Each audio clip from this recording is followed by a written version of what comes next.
Bonjour à tous, ici Louis pour une nouvelle vidéo et donc aujourd'hui je vais résoudre deux cassettes chinois. Donc c'est la deuxième partie des tutoriels des cassettes. Alors aujourd'hui j'en ai sélectionné deux. Donc il y a un casse-tête un peu en F comme ça, donc deux pièces identiques en F et deux pièces identiques qui font un peu, bon, je sais pas, le crâne d'Homer Simpson on va dire. Voilà. Alors, on va donc, comme la dernière fois j'en avais choisi 4, mais là j'en ai choisi que 2 puisqu'ils sont un peu plus complexes à résoudre. Puisque comme vous voyez, il y a plus de boucles d'extrémités, c'est un peu plus complexe puisque là il y a 4 boucles, 2 extrémités. Donc c'est un peu plus difficile à les résoudre. Bah on va commencer tout de suite en fait. Alors voilà le premier casse-tête de la journée. Donc je l'ai déjà résolu puisque je vais vous montrer une petite caractéristique de ce casse-tête. C'est-à-dire que en fait ce casse-tête se résout de deux manières différentes, mais dans pas n'importe quel cas de figure. C'est-à-dire, je m'explique. Ce casse-tête, donc pour la résolution, on doit emboîter les deux pièces comme ceci. Donc on le verra après, on le reverra hein, en détail en plus. Mais le problème c'est que ce casse-tête peut s'emboîter de deux façons différentes. Comme ça, ou si on tourne la pièce droite ou gauche de 180 degrés, comme ça. Et qui dit deux solutions différentes pour remettre, dit deux solutions différentes pour enlever. Alors le petit problème c'est que il faut vérifier comment on va dire quel est le cas de figure du casse-tête. Alors donc là on va apprendre comment reconnaître le sens du casse-tête, on va dire entre guillemets.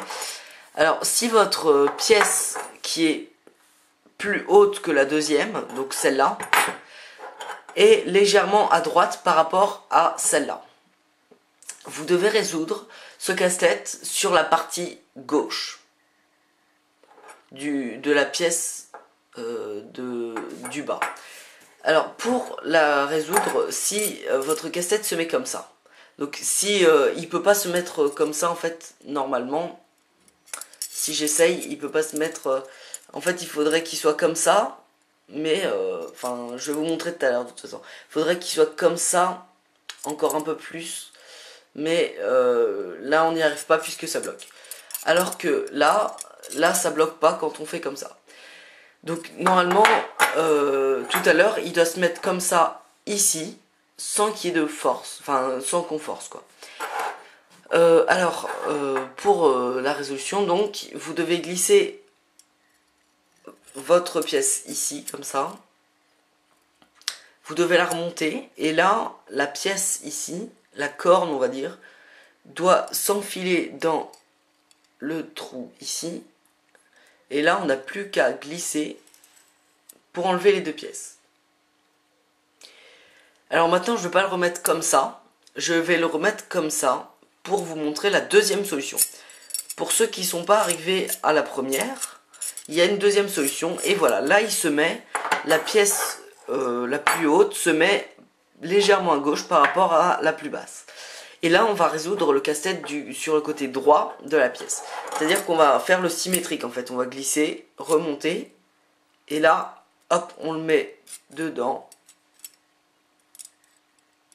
Et on glisse. Donc voilà, je répète.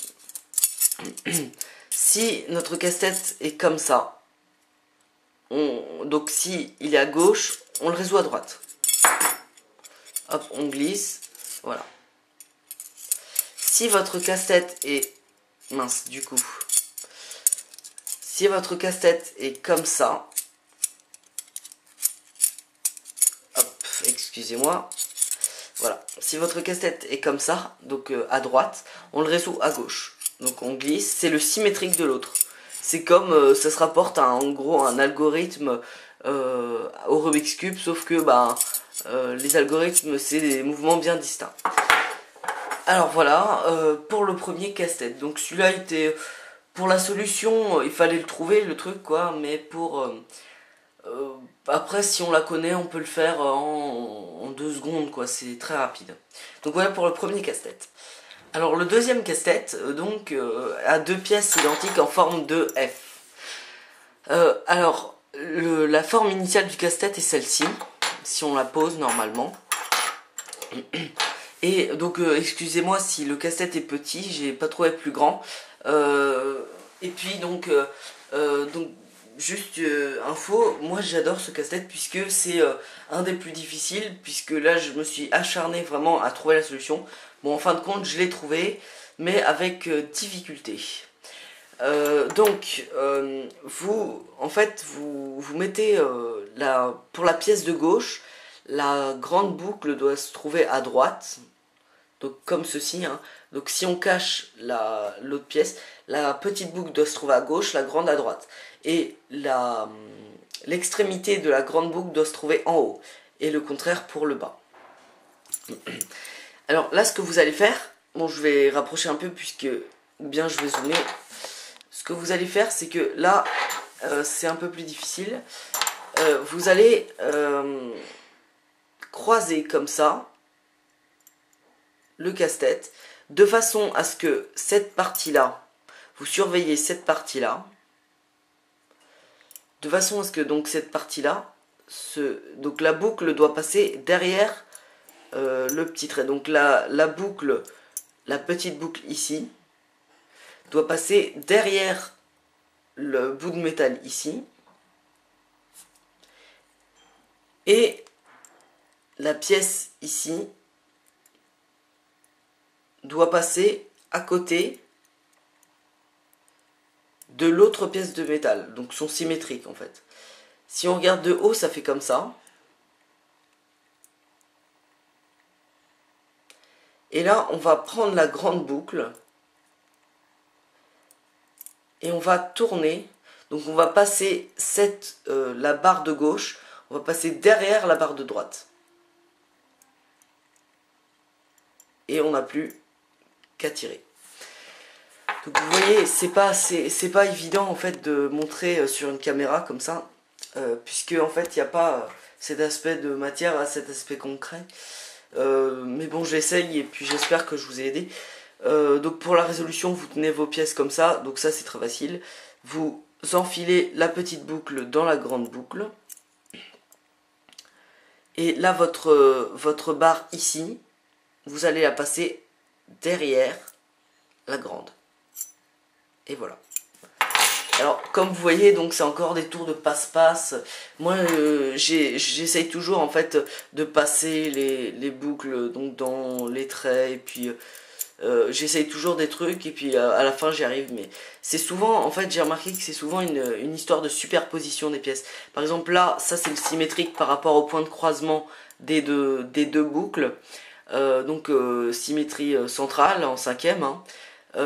Et là on croise et il y a une certaine superposition des deux pièces, donc qu'on peut voir ici. Puis après on n'a plus qu'à passer derrière. Voilà. Ça risque un peu de coincer en fait, c'est quand vous mettez le truc en métal, vous le mettez dans la boucle sans le faire exprès. Ça m'est arrivé plein de fois et je comprenais pas pourquoi, et là normalement, là je pense que j'ai compris une bonne fois pour toutes.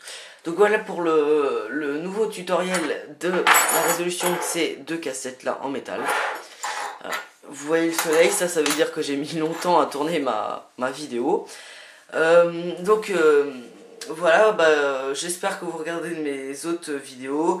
Laissez un commentaire avec pour laisser un commentaire quoi, pour critiquer ma vidéo, qu'elle soit positive ou négative. Et puis donc j'en ferai sûrement d'autres comme je dis à chaque fois. Voilà, donc alors je vous dis à bientôt.